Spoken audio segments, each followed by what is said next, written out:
but we don't show prep. So, so he had no idea. I just barely make it in. I'm sure you can tell, but we don't show. I mean, let's put the cards down on the table here.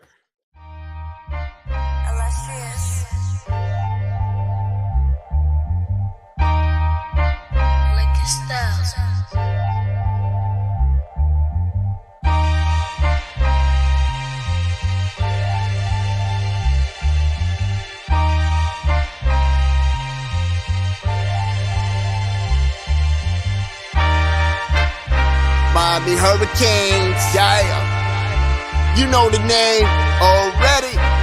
It's Mercy, ha ha. It's a 6-ring Kane show. Can't forget the name though. Got Jazz, Blue, Vish, and DJ break the game code. Ain't no changing them, ain't no breaking them. Real Portland live from the Hard Rock Stadium. Ball 14 for the orange and green. We see the 6-ring champs. It's more than a dream. This is life on the field. Beyond 100 yards, a hurricane that's never still put a damage to your squad. The 6-ring Kane show. The 6-ring Kane show. The 6 Rings Kane show. You know.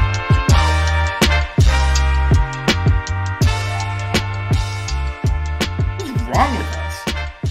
Seriously.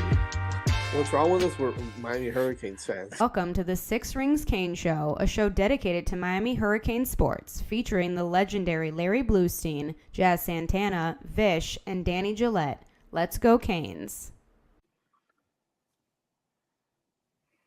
All right, welcome back to the 6 Rings Canes show here. We've got a little special edition here, joined by none other than the Eric Mac Lain from the ACC Huddle over on ESPN.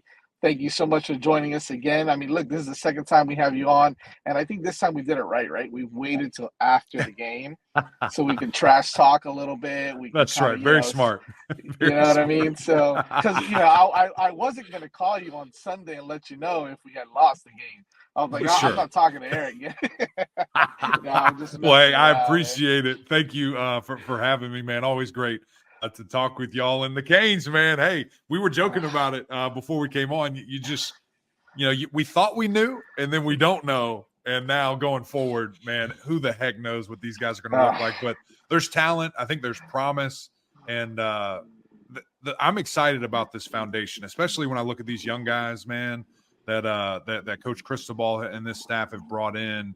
Ruben Bain in particular. I mean, he's a freak, man, on and off the field, just a really solid dude. So I'm excited about the Canes, man. I'm excited where y'all are going.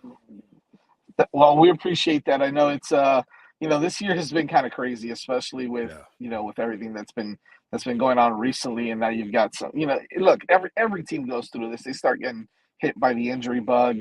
You've got some of the top players out, and coming into play a team like Clemson, where they've got one of the best, defensive lines, one of the best offensive lines in the country. Sure. You kind of go in and say, well, now you don't have the starting quarterback, you don't have TBD, you're missing 2 running backs. Yeah.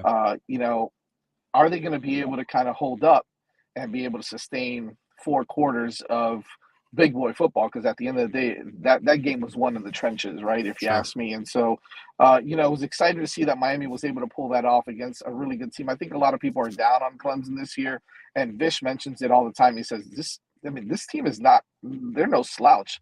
This is a really good football team. They've had a couple of things not go their way. They've got a kid kicking from Wall Street. So, I mean, it's made every kick on Saturday. It's a Canes thing, man. No one misses field goals against Miami. I'm telling you, unless you're FSU in the 90s. But anyways, I digress. It's the 80s, man. You know what I mean? 80s too, whatever. Early 90s. Yeah. So it was still a really tough game. Obviously, Miami, at the end of the day, they played a solid game in the trenches. They ran the ball for over 200 yards. And you need to do that when you're starting Emry Williams as a freshman quarterback against such a really good team. I kind of wanted to get your take, number one, on, what you saw that impressed you from Emry, but also just all around from that Miami football team. Yeah, I'll start with the all around there, because I think everything you just said is is exactly right. I mean, the trenches was owned by Miami. The trenches were dominated by Miami, offensive and defensively. And, it's something that I really expected a couple of weeks ago when we were in Miami for that Georgia Tech game, and a team that, man, they were giving up like 240 a game on the ground. And I thought Miami was just going to eat and just kill those guys up front. And for whatever reason, that they weren't able to do that. In this game, I thought there was no way. I thought, okay, Clemson's going to stone them up front. They're going to force to be throwing the ball. Oh, now there's this freshman coming in. It's not going to go well.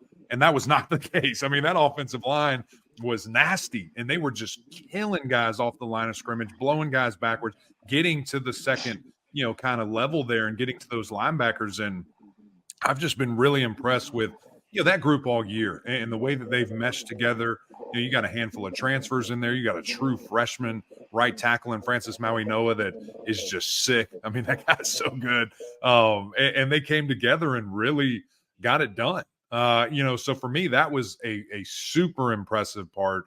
And then on the other side, on the defensive line of scrimmage, my goodness, I mean, to hold Clemson to 31 yards rushing on 34 carries. I mean, that's crazy. I know sack yards are into that, and there was 5 or 6 sacks, whatever. But that was very impressive to me to see that overall effort, how they were able to shut it down, there. And Reuben Bain looked like the number 1 overall pick. I mean, this guy's throwing offensive linemen, getting after Cade, sack, fumble, should have been a safety as well. That was in there. I mean, I don't know how the refs missed that. I was going to ask you about that. What is people in Miami are confused now as to what a safety is, because that felt like the world is confused. and I mean, I've heard people blaming it on, there's no pylon cam, whatever. Listen, I was there. I saw it clear as day. I know everyone in the world saw it clear as day. I don't know. So that was a safety. There's no way around it. I guess thanks for keeping us in it, whatever. But it was great to see, man. And then to kind of address Emry really quick, he adapted so well in that game, because the first half was way too fast for him. Things were happening very quickly. The speed of Clemson, they weren't showing him a lot of crazy things. They weren't really changing it, which I thought was a little absurd and kind of a silly strategy there. But, the game was very fast. And then you saw it slow down, and he's going to Kobe Young, who had an amazing game, throwing it up, getting it to his guys, Restrepo as always, and just feeding those guys. And I thought his second half was amazing, and especially overtime and whatever. So very impressed. I think this was pretty close to the picture-perfect way Mario Cristobal would want to win a football game, dominating those trenches, maybe a little bit more efficient throwing the football, but very impressed, man, with what the Canes were able to do, and a massive win, a massive brand win, recruiting win for the Hurricanes, and keeping their that drive alive, potentially getting to Charlotte. So you mentioned potentially getting to Charlotte for the Canes. I obviously this is a Miami show, but a little question on your boys in Clemson. So where do you think they are? Right, because they're used to competing forget ACC. They're used to competing for national championships, and the ACC even has gone at this point. And the way it happened too, I mean, you could easily look at all 3 of those games and say, how are we not undefeated? Right. so instead, how do you think Clemson responds coming out of taking another 3 really gut-wrenching losses? Yeah, they've certainly got a decision to make, because I could see this team maybe winning 6 games. I could see them not losing a game the rest of the season. I mean, it's been so bizarre how hit or miss these guys are, how inconsistent they've been. The turnovers is baffling. I mean, they have had, I think, 4 or 5, first downs within the 3-yard line that equated to 0 points. I mean, that's crazy. You talk about blocked field goals, fumbles. I mean, it's been the most bizarre thing that I've ever seen, and I can't remember ever, seeing something of that nature, especially when I was playing. The lost fumbles, 10, most in the world, it is insane. I mean, the lack of attention to detail, protecting the football, poor decision-making from the quarterback at times has been really, really impactful in a negative way for the Clemson Tigers. Now, there have been flashes of brilliance. I mean, even in this, I mean, it's 50-50. Is it going to be unbelievable, great, unbelievably bad? I mean, that's where he is. There really is no middle ground right now for Clemson, which is just really kind of baffling at the end of the day. But to answer your question, I don't know. I don't know who's going to show up. I don't know who's going to be consistent or when they're going to play to their best. So this is a very frustrating team if you're a Clemson Tiger fan to watch this year. Yeah, I was muted there. I totally forgot I was. Kind of getting to that too. Do you think it's maybe, look, at the end of the day, there aren't guys like, you don't have guys like the Pharaohs of the world on defense or some, the Mullins and all these guys, the Simmons on defense. And then on the other side of the football, you used to having explosive guys like Etienne and Lawrence. And so, and the list goes on and on and on. It's a little bit different this year as far as having those elite athletes. You still got some really good players. I mean, that kid Brenning Stool is really good. Cade Klubnik was the number one quarterback coming out. So, I mean, you still got a lot of talented guys. Obviously, Will Shipley and Maffa, those are really talented guys. But it's a little bit different this year. You think that's kind of played into how, they've been able to finish games, first of all, or make those tough plays down the stretch that kind of get them the W instead? Yeah, I certainly think that the rest of the ACC has caught up a bit and maybe even surpassed in certain circumstances. And when you look at talent and when you look at the balanced playing field that might exist there, from that aspect, and really, quite frankly, lack of explosion from Clemson. That Sammy Watkins ain't out there, right? Travis Etienne isn't out there. Those guys that you mentioned now, those are, in my opinion, generational. I mean, it is fascinating that Clemson had this decade, of dominance where they had unbelievable recruits, right? And guys that I played with, just freaky. And it's rare that it all happened kind of at the same time, right? Because some of that is kind of, sprinkled throughout history. But no, these guys all showed up at once. And the things that we were able to accomplish, that the teams after me were able to accomplish, was certainly impressive. But yeah, I think that is a bit of a problem. When you don't have that explosive nature, you don't have a guy that can necessarily just take it over the top. I mean, there was no question at any point that we wanted to throw the ball deep to Sammy. We felt confident that we could do that and really, make him a game changer. I don't know who that guy is for this team. It's been a revolving door.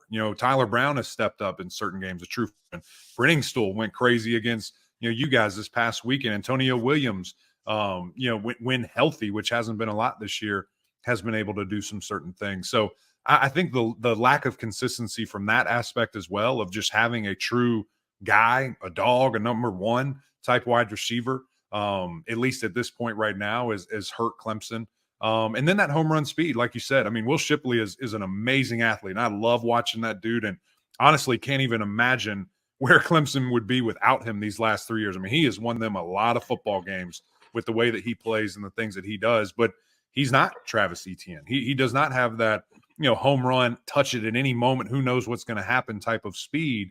And obviously Clemson had a lot of success with that for 4 years with Travis. So, I think it is interesting. Now the guys that they've recruited, the guys they have coming in next, certainly have a little bit more of that. And, it'll be interesting to see, does that translate? Because I'm sure everyone does in high school, but can it coordinate and translate to the next level? We will see.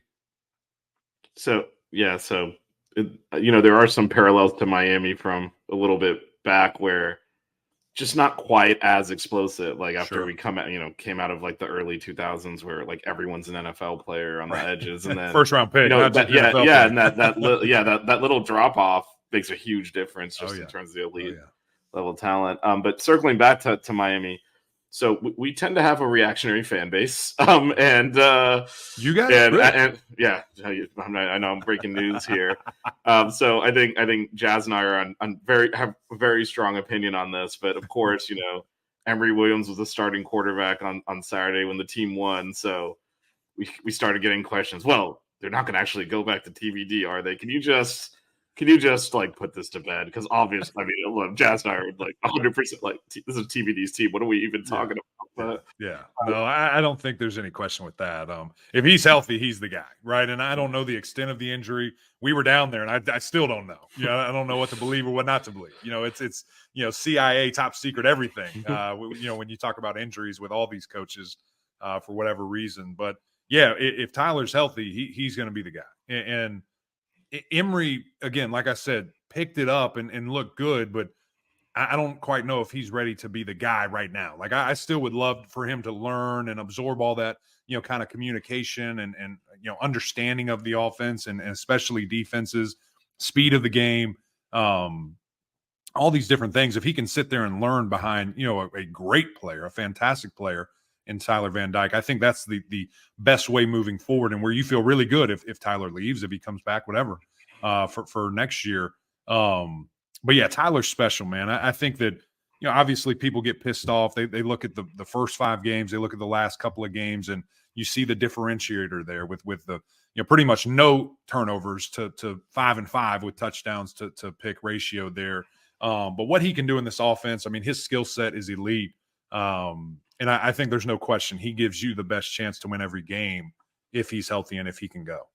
And I'm glad you said that, because I think we tend to take him for granted because we're so used to it's been third year starter. You're kind of you become part of the scenery, and anytime there's any kind of drop off, you're like, well, I mean, this isn't working. What's next? Anymore. What's over there? Yeah, and I brought this up on the show that we do last night. We do Monday night shows. Emry Williams played a great game for a true freshman starting his first game. Exactly. If Tyler Van Dyke had played that game, you would have stormed the field to pull him off. So, 100%. So it's just kind of context matters.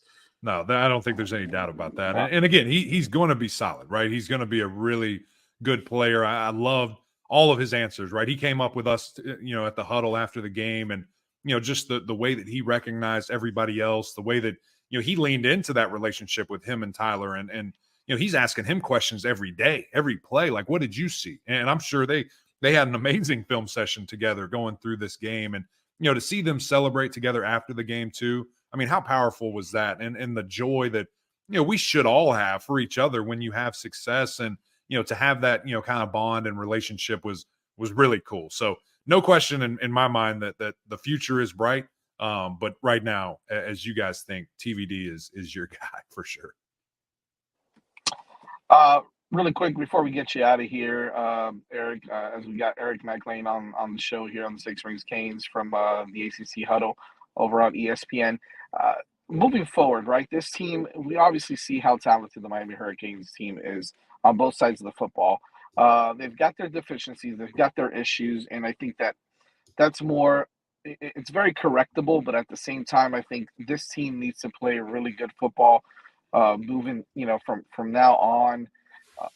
And they need to make a little bit of a statement, not only in the ACC but in college football, to kind of cement themselves as a team that's going to be around for many years now. Kind of, I don't want to say the U is back. That is by no means what I'm trying to say, but just to kind of make themselves heard again in college football. And we all know that college football is more exciting when teams like Miami and USC and FSU and all these teams are back in the mix. You see what's going on with FSU now. But speaking of that, right, is this Miami team good enough, you think, Emac, to kind of run the table now in the rest of the ACC and regular season play, make it to Charlotte, and potentially be one of those teams that can kind of make some noise? I don't want to say in the playoffs, but maybe spoil some other teams' playoff run, aka FSU.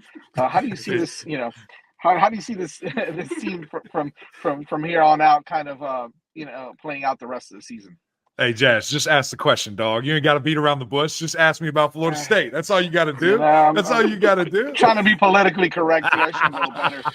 Throw all that out. Throw all that out.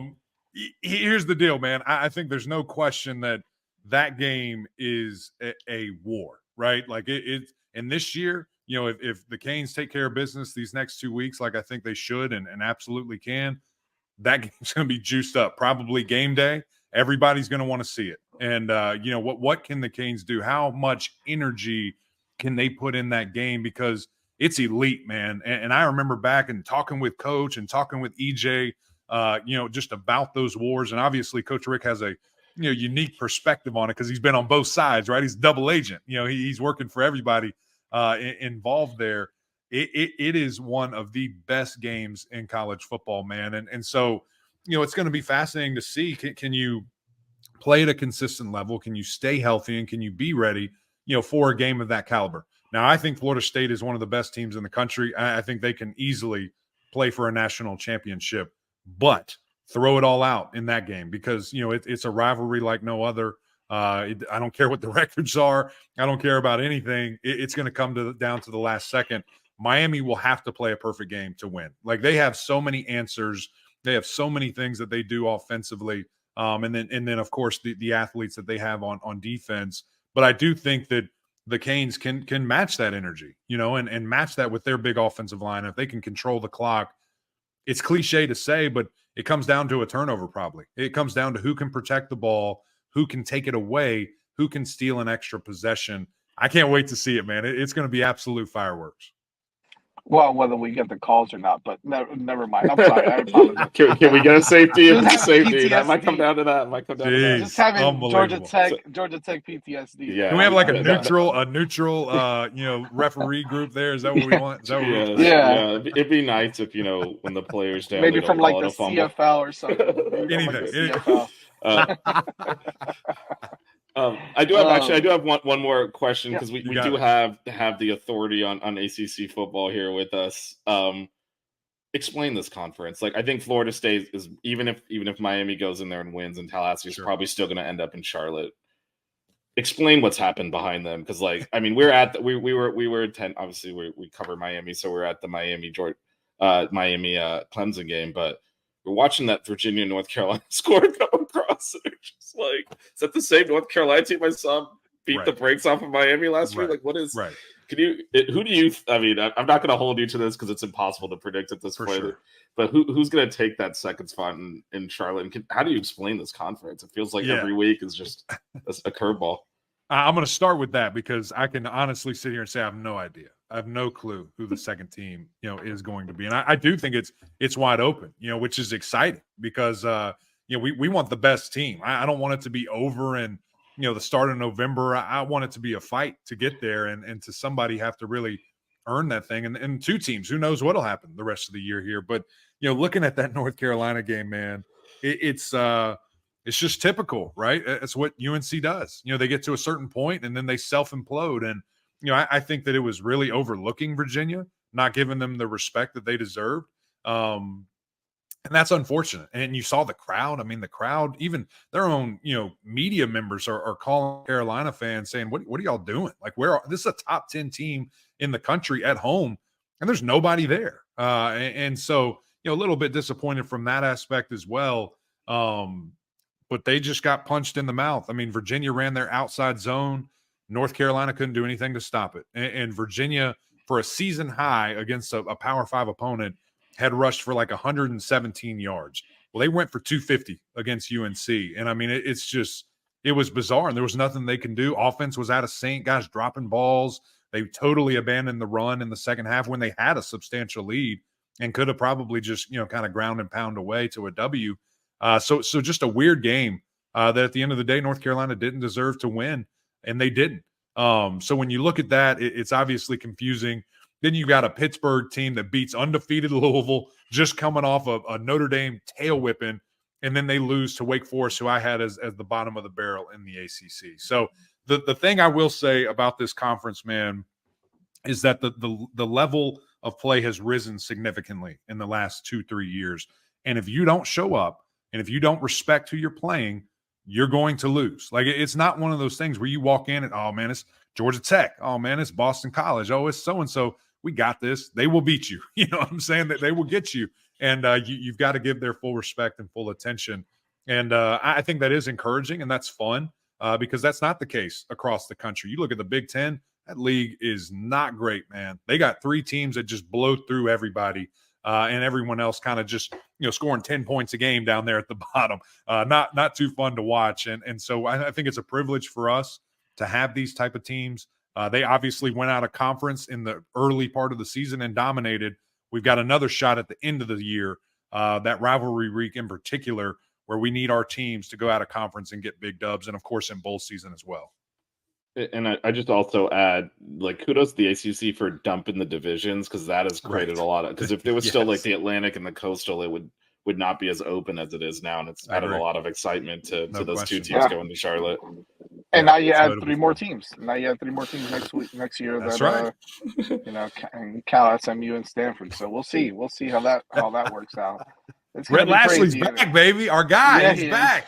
I know. It's, The SMU Hurricanes. The SMU Hurricanes over there. So it's unbelievable. Oh man, Eric, man, it's been a pleasure as always to kind of have you on. Hopefully, wow, he almost got through the whole thing without. Appreciate it. Dude, you locked up there, man. You locked up like Mario Mansion. We We got right to the end. We got did. right to the end, and then like your parking garage thing locked up, and couldn't manage the last minute. You're a true hurricane there. You mismanaged last minute. Hey, look, that's all I'm it gonna was, take a man. knee here. I appreciate you guys. Love y'all. Always appreciate y'all having me on. All right, thanks, you man. Thanks, man. We appreciate it. The 6 Rig Kane Show. Yeah. The 6 Rig Kane Show. Yeah. The 6 Rings Kane Show. Ha ha.